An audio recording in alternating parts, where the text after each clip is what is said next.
There is a footprint on the moon that has not changed in over 50 years. It sits in the gray dust exactly where it was pressed, undisturbed by wind or rain, because there is neither. Welcome to the Sleepy Lab. Tonight, we drift back to the moon, and to the quiet story of how humanity is finding its way there once more. If this channel helps you rest, consider subscribing. One sleepy soul at a time.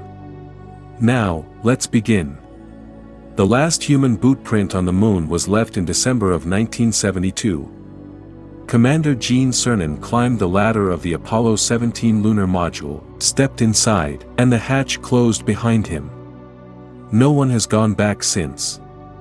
For over 50 years, no person has traveled beyond low Earth orbit. Every astronaut, every cosmonaut, every crew member aboard the International Space Station, all of them have remained within a thin shell of space just a few hundred kilometers above the ground. The moon, sitting quietly at its distance of nearly 400,000 kilometers, has been left alone. Its dust undisturbed. Its silence unbroken. But something has been stirring. A program called Artemis now carries the work of returning. The name was chosen with care. In Greek mythology, Artemis is the twin sister of Apollo. Where Apollo once opened the path, Artemis follows, not to repeat what was done, but to go further, and to stay longer. At the heart of this effort is a rocket called the Space Launch System. It is the most powerful rocket NASA has ever built.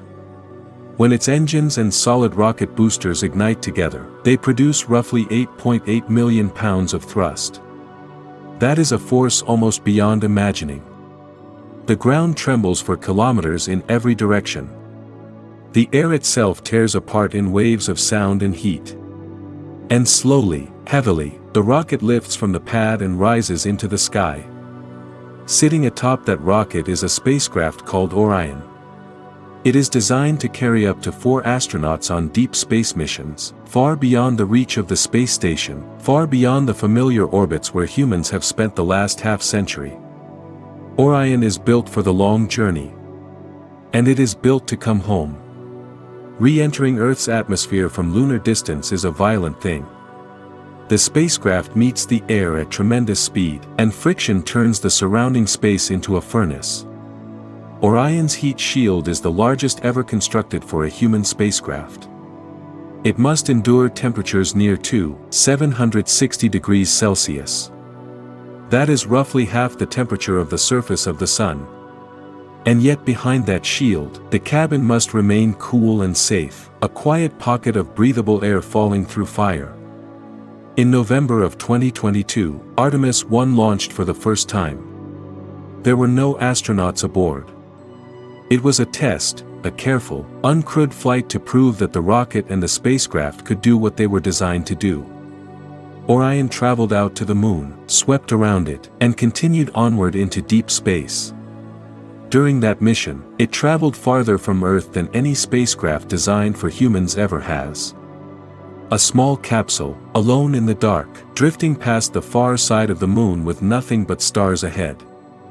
And then it turned around. It came home. It fell through the atmosphere, its heat shield glowing, and splashed down gently in the Pacific Ocean.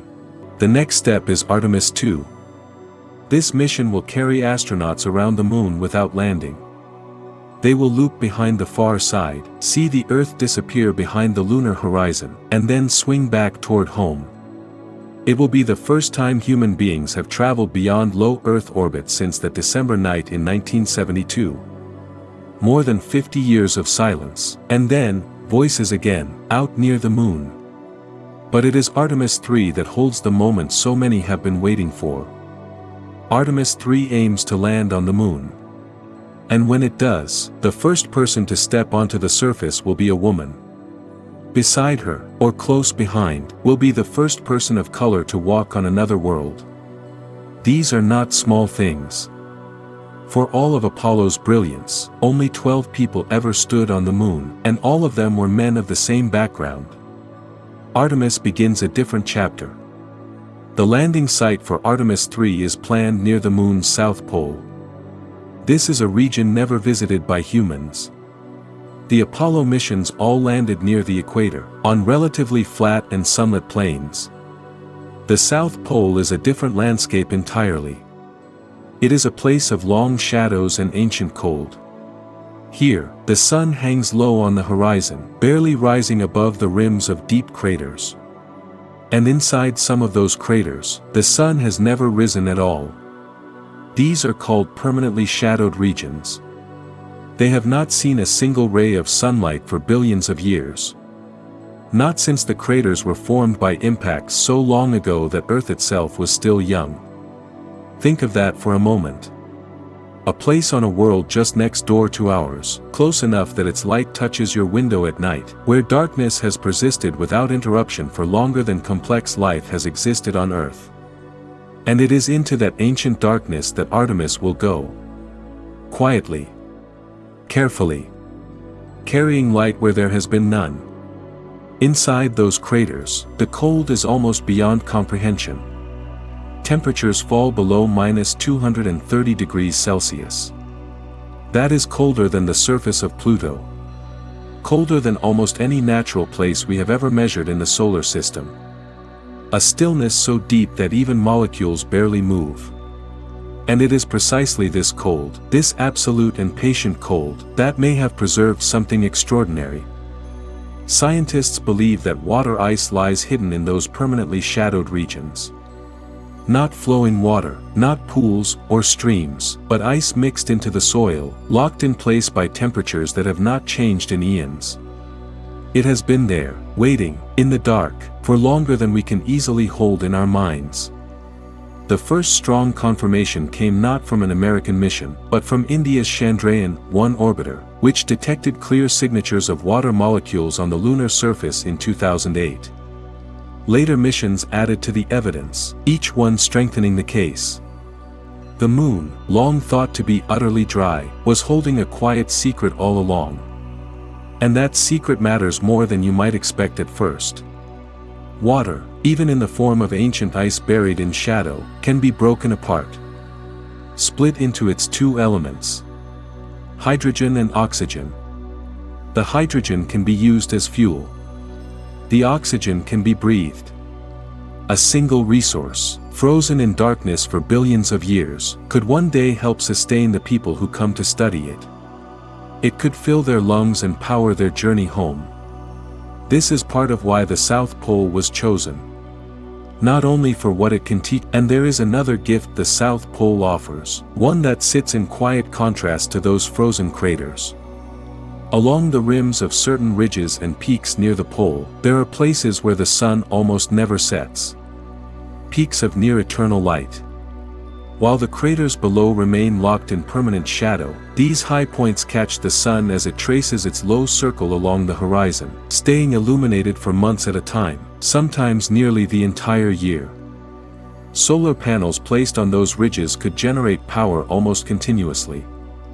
Light and dark, energy and ice, separated by just a few kilometers of ancient stone. It is a strange and fortunate geography. The very thing that makes the South Pole so cold also makes it so useful. Shadow preserves the water. Sunlight provides the power. And both exist, side by side, in a landscape no human has ever touched. But reaching that landscape, and returning from it safely, requires more than just a rocket and a lander.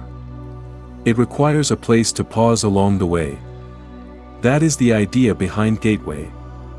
Gateway is a small space station, planned to orbit the Moon in a path called a near-rectilinear halo orbit. It is not a simple circle around the Moon the way the International Space Station circles Earth. Instead, it is a long, looping path, stretched and shaped by the combined gravity of both Earth and the Moon. The station will swing close to the lunar surface at one end of its orbit, then arc far out into space at the other, tracing a slow and graceful figure through cislunar space. A path that balances two gravitational pulls at once, like a leaf caught between two gentle currents in a stream. From Gateway, astronauts will transfer to their landing craft and descend to the surface. And when their work is done, they will rise again to meet the station on its next pass. Gateway will serve as a staging point, a place of preparation and return. And in time, it may become something more. A waypoint not just for the moon, but for missions deeper into the solar system. A quiet harbor at the edge of the deep. It will be far smaller than the International Space Station. Roughly the size of a studio apartment, with just enough room for a small crew to live and work for limited stays. There will be no long corridors, no sprawling modules. Just a compact, efficient shelter, floating in the silence between two worlds. But sometimes, a small room in the right place is all that is needed. The craft that will carry astronauts from Gateway down to the lunar surface is unlike anything that has landed on another world before. For the first Artemis landing missions, the human landing system selected is a variant of Starship, built by SpaceX. It is an enormous vehicle. Standing roughly 50 meters tall, it would be the tallest spacecraft ever to set down on the surface of another world. Taller than the Statue of Liberty from base to torch. A quiet giant, descending on controlled thrust to meet the dust of the South Pole. But a vehicle that large cannot simply fly from Earth to the Moon on a single tank of fuel. The lunar Starship must first be refueled in Earth orbit, filled by tanker flights before it begins its journey outward. It is a complex choreography, multiple launches and transfers, all carefully timed, all in service of a single landing. And it will not be the only lander. Blue Origin is developing a second vehicle, called Blue Moon, designed for later Artemis missions. A different shape, a different approach, but the same destination. All of this, the station in its halo orbit, the landers tall and quiet, the fuel transferred in the cold of Earth orbit, is being built so that a small number of people can stand in a place of long shadows and say, with their own voices, that they are there. The machinery is vast. But the purpose is simple. To go back. To stay a little longer this time. And to begin, slowly, carefully, learning what it means to live somewhere other than home. But before anyone can step onto that surface, they must first be dressed for it. The spacesuits of Apollo were remarkable for their time. Layers of rubber and fabric and metal, stitched and glued into a shape that could hold life inside a vacuum. But they were stiff. The astronauts who wore them often spoke of how hard it was simply to close a fist, to bend at the waist, to kneel beside a rock and pick it up. Every motion was a negotiation with the suit itself. The new suits designed for Artemis are called XEMU. They allow far greater mobility than anything worn on the moon before. The joints move more freely. The arms bend with less resistance. The fingers can grip and turn and feel, at least a little, the shape of what they hold. An astronaut on the surface will be able to crouch, to twist, to reach across their own body, movements that sound so ordinary here on Earth but were nearly impossible in the suits of 50 years ago. And there is something else about these suits that matters quietly but deeply. They are designed to fit a wider range of body sizes than any spacesuit before them. Taller frames and smaller ones. Broader shoulders and narrower ones. The people who walk on the moon this time will not all look the same, and their suits will not ask them to. This is a small detail, perhaps. But small details, when you are 240,000 miles from home, are not small at all. Now, the surface those suits must protect against is not gentle. Lunar regolith, the soil of the moon, is not like any soil you have ever touched. There is no wind on the moon, no rain, no rivers to tumble stones smooth over centuries.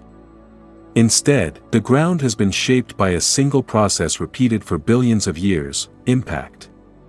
Meteorites, micrometeorites, particles no larger than a grain of sand, all striking the surface at tremendous speed, shattering rock into smaller and smaller fragments. The result is a layer of dust that is extraordinarily fine, and extraordinarily sharp. Each tiny grain is like a sliver of glass, with edges that never wore down, because there was nothing to wear them. The Apollo astronauts learned this quickly. The dust clung to everything. It coated their suits, worked its way into the seams of their gloves, scratched the visors of their helmets. When they returned to the lunar module and removed their helmets, they could smell it.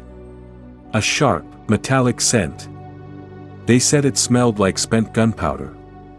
A strange thing, to travel so far and find that the moon smells like something burning. That dust is more than an inconvenience. It is a danger. The tiny glass-like shards can damage the seals of equipment, grinding into surfaces that must remain airtight. And if breathed in, the particles can harm the lungs, embedding themselves in tissue in ways that are difficult for the body to clear. Dust mitigation, the simple act of keeping lunar soil out of places it should not be, is one of the most critical engineering. It is a strange problem to carry across 250,000 miles of space. Not the vacuum, not the radiation, not the cold, but the dirt. And yet, that is the moon. A place where the ordinary becomes extraordinary, and the ground beneath your feet is both ancient and hostile, beautiful and sharp. When the astronauts do step outside, they will move differently than they do on Earth. The moon's gravity is roughly 1/6 of what we feel here. A person who weighs 180 pounds at home would weigh only 30 there. Their steps will be long and slow, a kind of bounding stride, each footfall carrying them farther and higher than they might expect. The Apollo astronauts described it as something between walking and floating. A rhythm the body learns quickly but never quite trusts. They will speak to one another through radios built into their suits. And when they speak to Earth, their words will travel at the speed of light across the space between. The delay is only about 1.3 seconds each way. A pause so brief it almost feels like a normal conversation. Almost. Just enough of a gap to remind you that the voice you are hearing is not in the same world as your own. The systems guiding them are different now, too. Apollo was built on analog technology. Switches and dials, circuits etched by hand, computers with less memory than a modern calculator. The astronauts of that era flew with instruments that flickered and hummed, and they trusted them with their lives. Artemis relies on modern digital avionics and software. The processing power, the precision of navigation, the ability to monitor 1,000 variables at once and respond in fractions of a second. All of it has changed. The bones of the mission are the same, a rocket, a capsule, a destination, but the nervous system is entirely new. And the hands that built it are not all from one nation. The Orion spacecraft, the vehicle that will carry astronauts from Earth to lunar orbit and back, uses a service module built by the European Space Agency. This is the section that provides power, propulsion, water, and air. A vital organ of the ship, designed and constructed across the Atlantic, then joined to the rest in America. It is a quiet partnership, rarely spoken of, but essential. ESA is not alone. The Japanese Space Agency, JAXA, contributes hardware and expertise. The Canadian Space Agency, CSA, is providing the Canadarm3, a robotic arm for the Gateway Station, continuing a tradition of Canadian robotics in space that stretches back decades. Other nations, too, lend their knowledge, their instruments, their trust. Artemis is not the work of a single country. It is a collaboration, assembled from the skills of many, carried forward by a shared intention. The moon belongs to no one. And the effort to return there, it seems, belongs to many. When those astronauts finally arrive, when they stand on the surface near the South Pole and look upward, they will see something that no amount of preparation can fully convey. The moon has no atmosphere. None at all. No thin veil of gas to scatter light, no blue haze at the horizon, no softening of the sun's glare. The sky above them will be black. Perfectly, completely black. Even in full daylight, even with the sun blazing against the regolith and casting sharp white light across every ridge and crater, the sky will hold no color. Only darkness, and within it, the hard bright points of stars that do not twinkle, and it will be silent. Without an atmosphere, there is no medium for sound to travel through. No wind, no rustle, no hum of distant machinery carried on a breeze. If you struck a rock with a hammer, you would feel the vibration through your glove, but you would hear nothing through the vacuum around you. Only what your suit's microphone might pick up through contact, a faint transmitted tap, and then nothing again. The silence of the moon is not the silence of a quiet room. It is the silence of a place where sound has never existed. Where no voice has ever carried on the air, because there is no air, and never has been. It is a profound stillness. The kind that settles into you, not with unease, but with a slow and widening sense of where you are. How far you have come. How thin the barrier is between yourself and the void. And in that stillness, the only sounds an astronaut will hear are the ones they carry with them. Their own breathing. The faint hum of their life support. The voice of a colleague, transmitted through radio waves, arriving without ever passing through the space between them. The moon does not welcome. It does not resist. It simply is. Quiet, ancient, and waiting for no one. And yet, even in that silence, the moon is not gentle. The ground beneath an astronaut's boots, when touched by sunlight, can reach temperatures of about 127 degrees Celsius. Hot enough to boil water, if there were any water to boil. And when the sun slips below the horizon, that same ground begins to cool. Not gradually, the way a summer evening cools on Earth. But steadily, deeply, without mercy. Until the surface falls to roughly minus 173 degrees Celsius. A swing of 300 degrees, with nothing in between to soften it. No atmosphere to hold the warmth. No wind to carry it from place to place. Just light, and then the absence of light. And everything that follows from that absence. On Earth, we move through this rhythm quickly. A few hours of warmth, a few hours of cool, and the sun returns. But the moon turns slowly. So slowly that a single lunar day stretches across about 29.5 Earth days. 2 full weeks of unbroken sunlight, followed by 2 full weeks of unbroken dark. Imagine a night that lasts 14 days. No dawn on the horizon. No promise of morning. Just the cold, settling deeper and deeper into the ground, into the rock, into everything the darkness touches. And then, just as slowly, the sun returns. Creeping across the surface with the patience of something that has done this 4.5 billion times before. Near the South Pole, where Artemis astronauts plan to walk, this rhythm changes. The sun does not rise and fall the way it does at the lunar equator. Instead, it schemes along the horizon.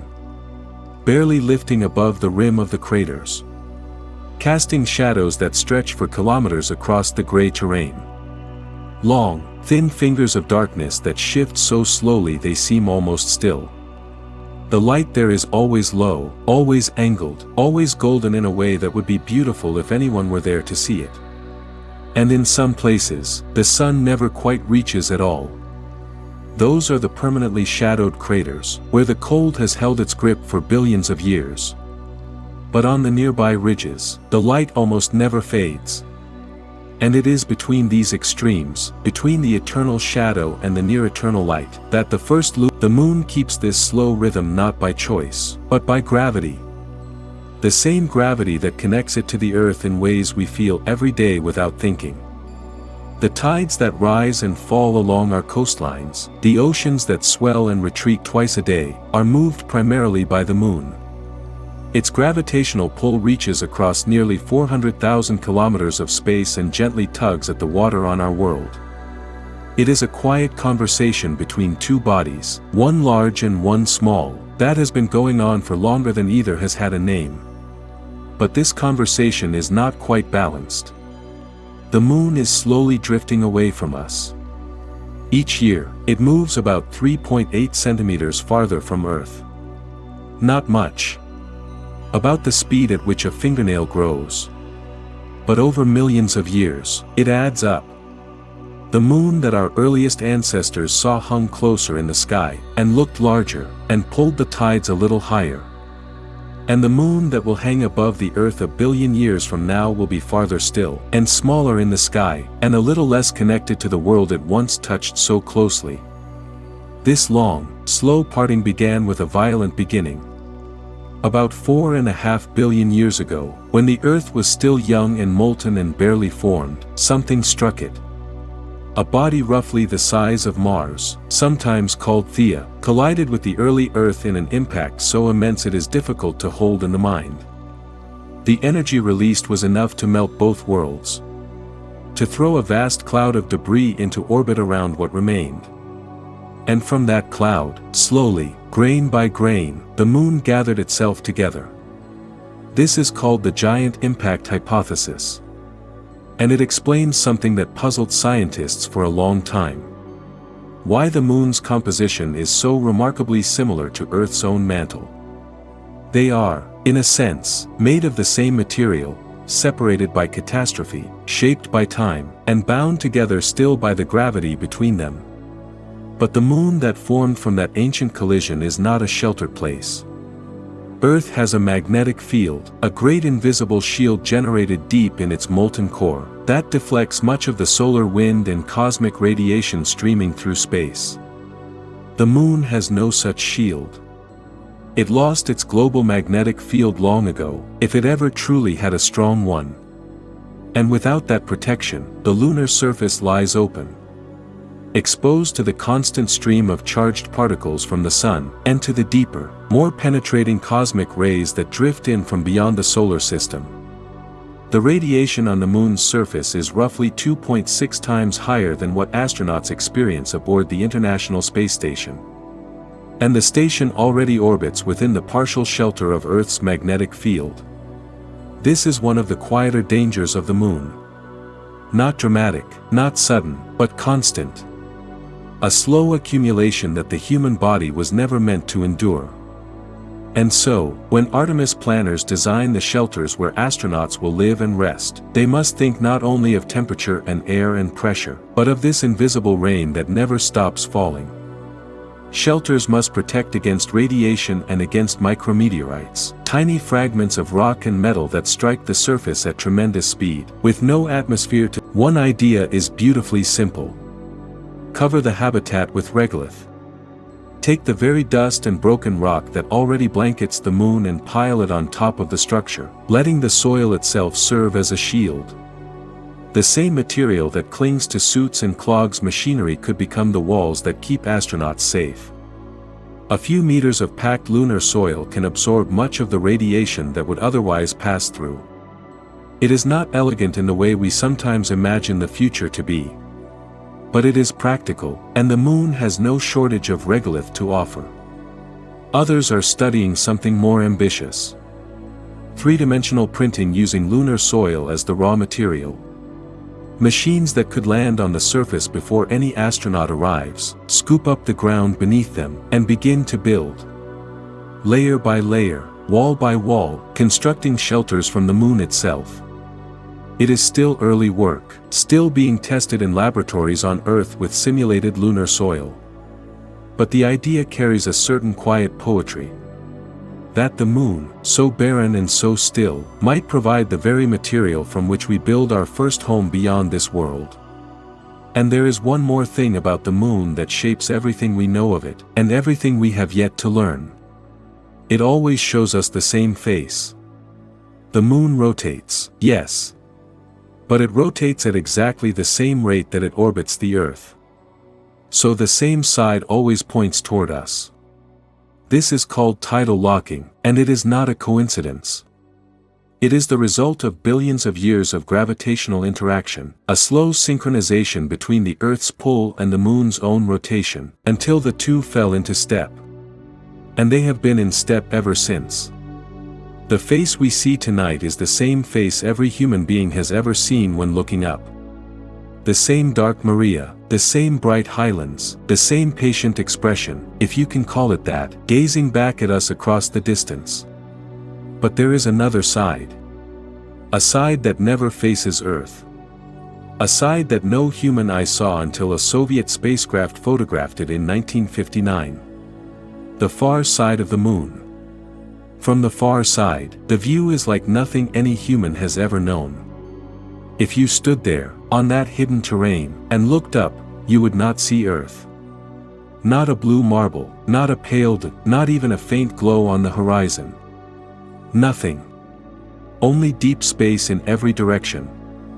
Stars, ancient and unblinking, scattered across a sky of perfect black. And the silence would be total. No signal from home, no familiar light to orient you. Just the moon beneath your feet, and the universe, vast and unhurried, above. It is a landscape few have even seen in photographs. And it looks nothing like the face we know. The far side is rougher, more battered, almost entirely covered in craters layered upon craters. And among them lies something extraordinary. The South Pole Aitken Basin. It is the largest known impact basin in the solar system. Not on Jupiter's moons, not on Mars, not on Mercury. Here, on our own moon, on the side we never see. It stretches roughly 500 kilometers across. To put that gently into perspective, that is about the distance from London to Moscow. And it plunges as deep as something struck the moon there, a very long time ago. Something immense, traveling at tremendous speed. The collision was so powerful that it may have punched through the crust entirely, exposing material from deep within the moon's interior. Rock that has been hidden since the moon first formed. Minerals that have never been touched by sunlight, never weathered, never changed. Just waiting, in the dark, for billions of years. Studying that basin could tell us what the moon is truly made of, far beneath its dusty surface. It could reveal how the moon cooled, how its layers settled, how its early chemistry unfolded in those first turbulent ages. And because the moon was born from Earth, those answers may tell us something about our own world's deep past as well. The moon, you see, is not entirely still. We think of it as frozen. A dead world, unchanging. And in many ways, that is nearly true. But not entirely. Even now, the moon experiences quakes. Shallow tremors that ripple through its rigid crust. They are not like earthquakes. They are gentler, slower, stranger. Some of them last for hours. A quiet shuddering, deep beneath the surface, that goes on, because the moon has no oceans, no soft mantle to absorb the vibrations the way Earth does. The energy just rings through the rock, like a bell struck in a cathedral, fading so slowly you almost wonder if it will ever stop. These moonquakes are caused, in part, by the same force that locked the moon's rotation long ago. Tidal stresses from Earth. The Earth's gravity still pulls on the moon, gently flexing its interior, and the moon, ancient and brittle, responds with these faint, lingering tremors. It is a reminder that the bond between these two worlds is not just visual. It is physical. A constant, quiet conversation written in gravity. There was a time, long ago, when the moon was far more active. When its interior was hot enough to melt rock and send it flowing across the surface. Volcanic eruptions, not with fire and smoke as we know them, but with vast rivers of molten basalt, spreading silently in the vacuum, filling enormous impact basins with dark, dense stone. That volcanic activity ceased roughly 1 billion years ago. The moon's interior cooled, its heat bled away into space, and the eruption stopped. But the evidence remains. Those vast dark plains you can see when you look up at the moon on a clear night. The shapes that ancient people saw as seas, or faces, or figures from old stories. Those are the Maria. The Latin word for seas, though they hold no water and never did. They are ancient lava flows, hardened into smooth dark rock, filling the great basins where asteroids once struck. They are among the most visible features on the moon, and yet they are also among the oldest surfaces you can see with your own eyes from Earth. 1 billion years of stillness, written in stone. The Artemis missions planned to collect samples from the South Pole, a region geologically distinct from anything the Apollo astronauts ever touched. Apollo landed in and around the Maria, on the near side, in relatively flat and well-lit terrain. The South Pole is different. It is rugged, shadowed, ancient in a different way. The rocks there may tell a story, and among the things scientists most hope to learn from those samples is the history of water in the inner solar system. How it arrived, where it came from, and when. The water ice hidden in those permanently shadowed craters may have been delivered by comets or asteroids billions of years ago. And because the moon has no atmosphere, no rain, no rivers to wash the evidence away, that record may still be intact. A frozen archive of the solar system's early chemistry, waiting just beneath the dust. There are other treasures in the lunar soil as well. The solar wind, that constant stream of charged particles flowing outward from the sun, has been striking the moon's surface for billions of years. And embedded in the topmost layer of regolith is a light isotope called helium-3. On Earth, helium-3 is extraordinarily rare. But on the moon, it has been accumulating quietly, particle by particle, for eons. Some researchers have discussed it as a potential fuel for future fusion reactors. That possibility remains distant and uncertain. But the fact that it exists there at all is a gentle reminder of how differently the moon has aged compared to Earth. Because Earth has an atmosphere. Earth has weather, and water, and the slow grinding of tectonic plates. And all of these forces, over billions of years, have erased much of our planet's early history. The craters that once covered Earth's surface, from the same bombardment that scarred the moon, have been worn away. Filled in by oceans, buried under sediment, recycled into the mantle by the restless motion of continents. But the moon has none of that. No wind, no rain, no shifting plates. Every crater that was ever made is still there. Layer upon layer of impacts, preserved in stone, stretching back to the very beginning of the solar system. The moon is, in a sense, a museum. A record of every collision, every wandering asteroid, every fragment of debris that swept through the inner solar system over 4.5 billion years. And by studying those craters, their size, their depth, their age, scientists can begin to reconstruct the bombardment history of not just the moon, but of Earth, Mars, Venus, and Mercury as well. The story written on the moon is a story that belongs to all the inner worlds. This is part of why the South Pole matters so much. And it is why NASA designed a rover called Viper, the Volatiles Investigating Polar Exploration Rover, to go there ahead of the astronauts. Viper was built to map the water ice deposits near the South Pole in detail. To drive into the edges of those shadowed craters, to measure what lies beneath the surface, and to help scientists understand exactly where the water is, how much there is, and what form it takes. That knowledge would shape everything that follows. Where astronauts land, where they build, where they search for the resources that could sustain a lasting presence. The moon has been waiting a long time. Patient, silent, holding its secrets in the cold. And slowly, carefully, we are learning how to read them. But Viper is, even now, small commercial landers are making their way to the lunar surface through a program called CLPS, the Commercial Lunar Payload Services Initiative. These are modest spacecraft, built not by NASA alone, but by private companies contracted to carry instruments, sensors, and experiments to the moon on NASA's behalf. Some have succeeded. Some have stumbled. But each one, whether it lands softly or tips into the dust, teaches something that the next mission will carry forward. They are scouts, in a sense. Quiet, uncrewed messengers, arriving ahead of the people who will follow. And this is what makes Artemis different from what came before. Apollo was a sprint. A breathtaking, courageous dash to the moon and back, driven by urgency, by competition, by the need to prove what was possible. And it succeeded beyond what anyone had a right to expect. But each visit was brief.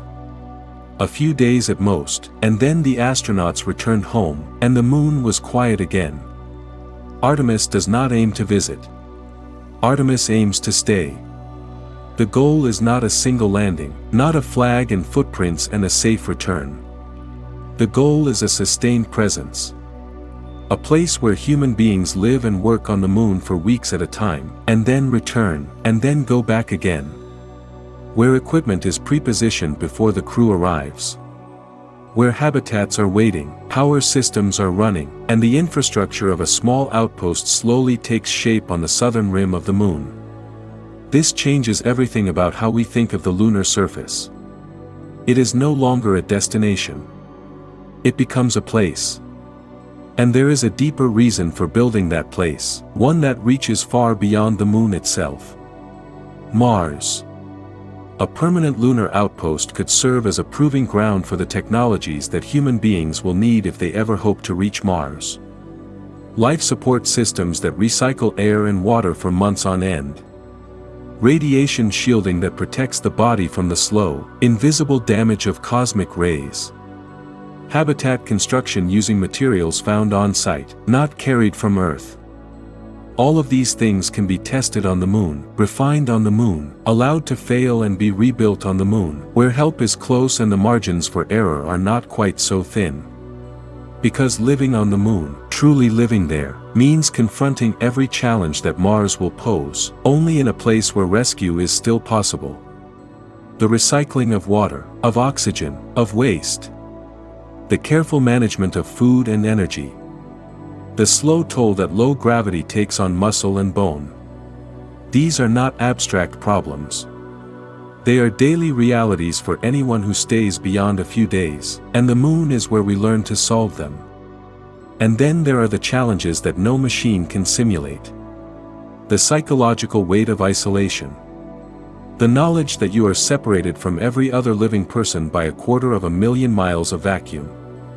The strange, slow passage of time in a place where the sun barely moves, where the horizon is close and sharp, where silence is absolute. These pressures are real, and they are studied carefully, because what the moon teaches about the human mind in isolation will matter enormously when the journey grows longer. And it will grow longer. Mars is roughly 1,000 times farther from Earth than the moon. 1,000 times. On the moon, if something goes wrong, a message reaches Earth in just over 1 second. A reply comes back a heartbeat later. There is comfort in that closeness, a thin but real. On Mars, that thread stretches thin. Light itself, the fastest thing in the universe, takes over 3 minutes to travel from Earth to Mars. And that is at its closest approach. At its farthest, the delay can stretch beyond 20 minutes each way. A conversation becomes impossible. A call for help becomes a letter, sent into the dark, with no answer for nearly an hour. This is why the moon matters so much as a rehearsal. Not because it is like Mars, but because it is close enough to Earth to be forgiving while still being far enough to be honest. And so the world turns its attention back to the moon. Not one nation alone this time, but many. The Artemis Accords are a set of principles, drafted to guide this new era of exploration. They called for peaceful use of the moon, for transparency in operations, for the open sharing of scientific data so that what one nation discovers belongs, in knowledge at least, to all. As of 2024, over 30 nations have signed these accords. Countries from every continent, large and small, spacefaring and aspiring, each agreeing that the moon should be explored with openness and cooperation. It is not a treaty in the old sense. It is something softer, a shared understanding, a set of promises made in good faith. And not everyone has signed. China and Russia are pursuing their own path, developing a separate effort called the International Lunar Research Station. A parallel program, with its own goals, its own timelines, its own partnerships. The moon, it seems, will be explored by more than one vision of the future. And how those visions coexist, whether they complement or compete, is a question that belongs to the coming decades. But what is clear, what is undeniable, is that the renewed interest in the moon reflects something larger. A shift in how nations and peoples view the space between the Earth and the Moon, what scientists call cislunar space. For decades, that region was treated as a place to pass through on the way to somewhere else. Now it is seen as a domain in its own right. A place of strategic importance, of scientific value, of economic possibility. And perhaps the most striking change of all is who is doing the work. Private companies now play a larger role in lunar exploration than at any previous time in history. Not just as contractors building what governments design, but as partners, as innovators, as entities with their own ambitions and their own reasons for reaching the moon. The landers arriving through CLPS are built by private firms. The starship that will carry astronauts to the surface is a commercial vehicle. The economics of space have shifted beneath our feet, quietly, profoundly. Part of this is simply cost. The price of reaching the moon has decreased significantly since the days of Apollo, driven in part by the development of reusable rocket technology. Boosters that once fell into the ocean and were lost now return to their launch pads, land upright, and fly again. What once required the full economic might of a superpower now lies within reach of a broader community of nations and companies. This does not make it easy. It makes it possible. And that difference, between impossible and merely difficult, is where the future lives. The moon waits, as it has always waited. Unhurried. Turning its ancient face toward the earth, holding its cold and its silence and its dust. And for the first time in over half a century, the people of Earth are answering. Not, but with something steadier. Something meant to last.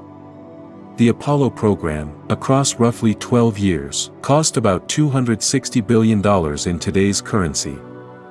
A sum almost beyond comprehension. It was the work of a nation pouring everything it had into a single, luminous goal. And it succeeded. 12 people walked on the moon. They planted flags, collected rocks, took photographs that changed the way our species understood its place in the cosmos. But each mission carried only enough supplies for a few days on the surface. At most. The astronauts arrived, worked quickly, and left. There was no time to linger. No time to settle in, to watch the slow Earth turn through its phases overhead, to wander far from the landing site and see what lay beyond the next ridge. They touched the moon the way you might touch a flame. Briefly. Carefully. And then pulled away. Artemis asks a different question. Not whether we can reach the moon, but whether we can stay. The early missions will be short, as beginnings tend to be. But the plan extends further. Surface stays growing longer with each return. Eventually stretching to weeks rather than days. And this changes everything about how you prepare. You do not pack for weeks the way you pack for an afternoon.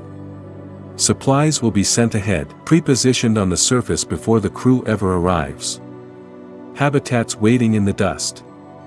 Equipment already powered on and humming quietly in the long lunar dawn. When the astronauts step out of their lander, they will not be starting from nothing. They will be walking into a place that has been made ready for them. A place, however small, that has been prepared for human life. And they will not be confined to the area around their lander, the way the Apollo crews were. Future explorers may drive pressurized rovers across the lunar surface. Enclosed vehicles with life support, carrying their atmosphere with them like a small traveling world. They could range tens of kilometers from base. Rolling slowly over terrain that no human eyes have ever seen up close. Stopping to study a boulder, a crater wall, a patch of soil that catches the light in an unusual way. The moon is large. Larger than people tend to imagine. Its surface area is roughly that of Africa. And almost all of it remains untouched, unexamined, unknown in any detail. The rovers would open the moon the way roads open a continent. Slowly. One quiet traverse at a time. But why? Why go to all this effort? Why spend the years and the money and the ingenuity? Why risk human lives on a world with no air, no water, no warmth? Part of the answer is scientific, and it is profound. The moon holds clues about Earth's own early history. Clues that Earth itself has lost. Our planet is restless. It has always been restless. Plate tectonics churn the crust, folding old rock beneath new. Rain and wind and ice were mountains down to sand. Rivers carry that sand to the sea. Over billions of years, Earth has erased its own earliest chapters. The rocks that might have told us what our world was like in its infancy are gone. Recycled.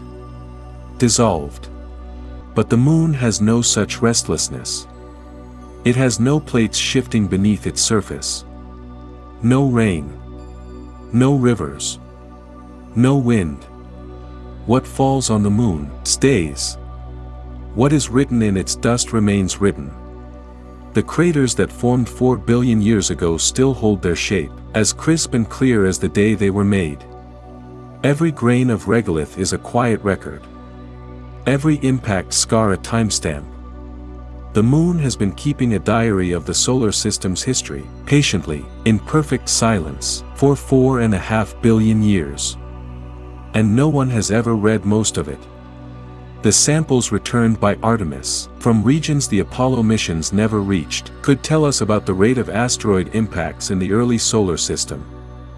About whether there was a period of especially heavy bombardment that may have shaped the conditions for life on Earth.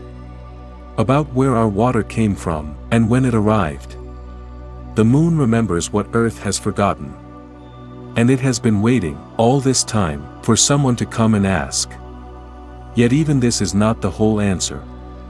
Returning to the moon is not just about the moon itself. It is about learning to live beyond one world. Every system tested on the lunar surface, every problem solved, every failure understood and corrected, brings us closer to something larger. The moon is close enough that help is only a few days away. A mistake there is survivable.